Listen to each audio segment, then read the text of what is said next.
మనం యూజ్ చేసే plastic bottles కానీ ప్లాస్టిక్ మెటీరియల్స్ మీద కానీ ఇలాంటి సింబల్స్ చూస్తుంటాం. అసలు ఈ సింబల్స్ మీనింగ్ ఏంటి, వీటి వల్ల యూజ్ ఏంటి అనేది ఇప్పుడు తెలుసుకుందాం.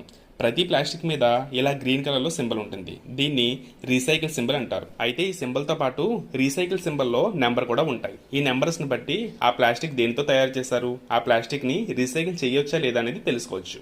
రీసైకిల్ సింబల్లో నెంబర్ 1 ఉండి కింద పిఈటి అని రాసి ఉంటే దాన్ని పాలిఇథిలిన్ టెరిప్లిట్ అనే మెటీరియల్తో తయారు చేశారని అర్థం. ఈ సింబల్ ఎక్కువగా డ్రింక్ బాటిల్స్ మీద, వాటర్ బాటిల్స్ మీద, వెజిటేబుల్ ఆయిల్ బాటిల్స్ మీద, పికిల్ జార్స్ మీద ఉంటాయి. అంటే ఎక్కువగా ఈ బాటిల్స్ని పిఈటి ప్లాస్టిక్తో తయారు చేస్తారు. సో ఈ ప్లాస్టిక్ని రీసైకిల్ చేయొచ్చు. అంటే ఆ ప్లాస్టిక్ వేస్టేజ్ని వేరే ప్రొడక్ట్ మ్యానుఫ్యాక్చరింగ్లో వాడచ్చు. అండ్ రీసైకిల్ సింబల్లో నెంబర్ 2 ఉండి కింద హెచ్డిపిఈ అని రాసుంటే ఆ ప్లాస్టిక్ని హై డెన్సిటీ పాలిఎథిలిన్ మెటీరియల్తో తయారు చేశారని అర్థం. Milk jugs, shampoo bottles, drums ఇలాంటి వాటి మీద ఈ సింబల్ చూడొచ్చు. ఈ ప్లాస్టిక్ చాలా స్ట్రాంగ్గా ఉంటుంది. దీన్ని కంప్లీట్గా రీసైకిల్